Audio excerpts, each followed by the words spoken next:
നിങ്ങളൊരു back friend ആണോ? First of all, back friend എന്ന് വെച്ച് കഴിഞ്ഞാൽ എന്താണെന്ന് അറിയാമോ? ഇത് നമ്മൾക്ക് ഒരിക്കലെങ്കിലും തോന്നിയിട്ടുണ്ടാവും നമ്മുടെ ഫ്രണ്ടിന് നമ്മളൊരു ചോയ്സ് അല്ല, ജസ്റ്റ് ഓപ്ഷൻ മാത്രമാണെന്ന്. എന്തുകൊണ്ടാന്ന് വെച്ച് കഴിഞ്ഞാൽ ഇവരുടെ കൂടെ ആരെങ്കിലും ഉണ്ടെങ്കിൽ, അല്ലെങ്കിൽ ഇവർ എൻഗേജ്ഡ് ആണെങ്കിൽ നമ്മുടെ മെസ്സേജിന് റിപ്ലൈ ഉണ്ടാവില്ല, അല്ലെങ്കിൽ കോൾ അറ്റൻഡ് ചെയ്യില്ല, നമുക്കൊരു പ്രയോറിറ്റിയും തരത്തില്ല. ബട്ട് ഇവരുടെ കൂടെ ആരും ഇല്ല, ഇവർ ഒറ്റയ്ക്കാണെന്നുണ്ടെങ്കിൽ നമ്മുടെ മെസ്സേജിന് റിപ്ലൈയും ചെയ്യും, നമ്മളെ കൺസിഡറും ചെയ്യും. ഈ ബാക്ക് ഫ്രണ്ട് എന്താണെന്ന് സിമ്പിൾ ആയിട്ട് പറയുകയാണെന്നുണ്ടെങ്കിൽ നമുക്ക് കുറേ പ്ലാനിങ് ഓപ്ഷൻസ് ഉണ്ടാവില്ലേ, plan A, plan B, plan C എന്ന്. അതുപോലെ തന്നെയാണ് ബാക്ക് ഫ്രണ്ടും.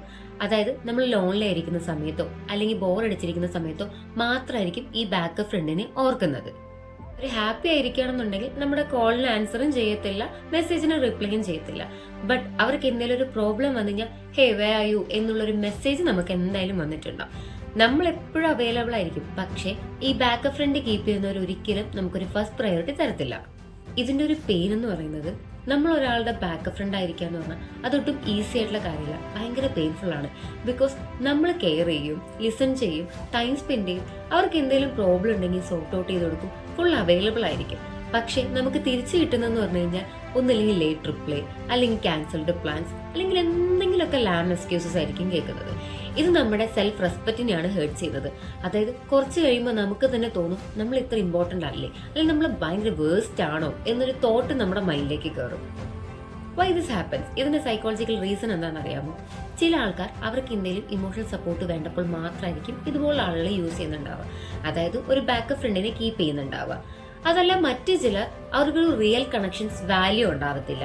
അതല്ലെങ്കിൽ നമ്മൾ എപ്പോഴും അവൈലബിൾ ആണെന്നുള്ളൊരു തോട്ട് ഉള്ളത് കൊണ്ട് അവർ നമ്മളൊരു ബാക്ക് ഫ്രണ്ട് ആയിട്ടായിരിക്കും കീപ്പ് ചെയ്യുന്നുണ്ടാവുക. നിങ്ങളൊരു ഫ്രണ്ടാണോ ബാക്ക് ഫ്രണ്ട് ആണോ എന്ന് കണ്ടുപിടിക്കാനുള്ള ചില പോയിന്റ്സ് ഞാൻ പറഞ്ഞു തരട്ടെ. നിങ്ങളുടെ ഫ്രണ്ട് വിളിച്ചിട്ട് എല്ലാ കാര്യങ്ങളും ഏറ്റവും ലാസ്റ്റ് മിനിറ്റിലാണ് നിങ്ങളെ അറിയിക്കുന്നത് വിചാരിക്കുക. അതായത് ഒരു കോൺവെർസേഷൻ ഒന്നും ഇല്ലാതെ ഇൻഫർമേഷൻസ് തരാൻ വേണ്ടി മാത്രമാണ് നിങ്ങളെ കോൺടാക്ട് ചെയ്യുന്നുണ്ടെങ്കിൽ മേ ബി നിങ്ങളൊരു ബാക്ക് ഫ്രണ്ട് ആയിരിക്കാം. ഇത് എപ്പോഴെങ്കിലും നടക്കുന്ന കാര്യമല്ല കേട്ടോ. സ്ഥിരമായി നിങ്ങൾക്ക് ലാസ്റ്റ് മിനിറ്റിൽ മാത്രം ഇൻഫർമേഷൻസ് തരാണ്. നിങ്ങൾ എവിടെയെങ്കിലും ഔട്ടിങ്ങിനൊക്കെ പോകാൻ വേണ്ടി പ്ലാൻ ചെയ്തു, സപ്പോസ് നിങ്ങൾക്ക് പോകാൻ പറ്റിയില്ല, പക്ഷെ അവർക്ക് അതൊരു പ്രശ്നമേ ആയിരിക്കത്തില്ല. മേ ബി നിങ്ങളൊന്ന് നിർബന്ധിക്കുക പോലും ചെയ്യത്തില്ല, പ്ലീസ് നീ വരണം, അല്ലെങ്കിൽ നീ ഉണ്ടെങ്കിലേ പറ്റുള്ളൂ. അങ്ങനെ ഒരു നിർബന്ധിക്കൽ പോലും അവരുടെ സൈഡിൽ നിന്ന് ഉണ്ടാവില്ല. അവർ ആ പ്ലാൻ കറക്റ്റ് ആയിട്ട് എക്സിക്യൂട്ട് ചെയ്തിട്ടുണ്ടാവും. തന്നെ നിങ്ങൾക്ക് എന്തെങ്കിലും പ്രോബ്ലംസോ അല്ലെങ്കിൽ എന്തെങ്കിലും ബുദ്ധിമുട്ടുള്ള സമയത്ത് അവരത് മൈൻഡ് ചെയ്യാതെ അല്ലെങ്കിൽ ഇഗ്നോർ ചെയ്ത് നടക്കുകയും അവർക്ക് എന്തെങ്കിലും പ്രശ്നം വരുന്ന സമയത്ത് ഫസ്റ്റ് നിങ്ങളെ കോണ്ടാക്ട് ചെയ്യുകയാണെന്നുണ്ടെങ്കിൽ ഓഫ്കോഴ്സ് നിങ്ങളൊരു ബാക്ക് ഫ്രണ്ട് തന്നെയായിരിക്കും. നമ്മൾ ആദ്യം ബാക്ക് ഫ്രണ്ട് ആവാതിരിക്കാൻ വേണ്ടി ചെയ്യേണ്ട കാര്യങ്ങൾ എന്ന് പറഞ്ഞാൽ ഓൾവേസ് അവൈലബിൾ ആവാതിരിക്കുക. അതേപോലെ തന്നെ നമ്മുടെ ടൈമിനും എനർജിക്കും ഒക്കെ ഒരു വാല്യൂ കൊടുക്കുക. പിന്നെ മെയിൻ തിങ്, നോ എന്ന് പറയാൻ പഠിക്കണം. നിങ്ങളെ പ്രയോറിറ്റി ചെയ്യുന്നവരെ ചോയ്സ് ചെയ്യുക. Remember, you deserve to ways one's first choice, not just an options. നിങ്ങൾ ഒരാളുടെ ലൈഫിൽ ഇമ്പോർട്ടന്റ് ആണെന്ന് തോന്നണം, അല്ലാതെ ടൈം പാസ് അല്ല. അതുകൊണ്ട് നിങ്ങൾ എപ്പോഴും നിങ്ങളെ വാല്യൂ ചെയ്യുന്ന ആളുകളെ ചോയ്സ് ചെയ്യണം. നിങ്ങൾ ഇഗ്നോർ ചെയ്യുന്ന ആളുകളെ അവോയ്ഡ് ചെയ്യണം. ബിക്കോസ് നമ്മൾ ആരുടെയും ഓപ്ഷൻസ് അല്ല, പ്രയോറിറ്റി ആണ്. ഈ വീഡിയോ നിങ്ങൾക്ക് ഇഷ്ടപ്പെട്ടെങ്കിൽ ലൈക്ക് ചെയ്യണേ. കൂടുതൽ സൈക്കോളജി റിലേറ്റഡ് വീഡിയോസിനായിട്ട് ചാനലിന് സബ്സ്ക്രൈബ് സപ്പോർട്ട് ചെയ്യുക. Thank you.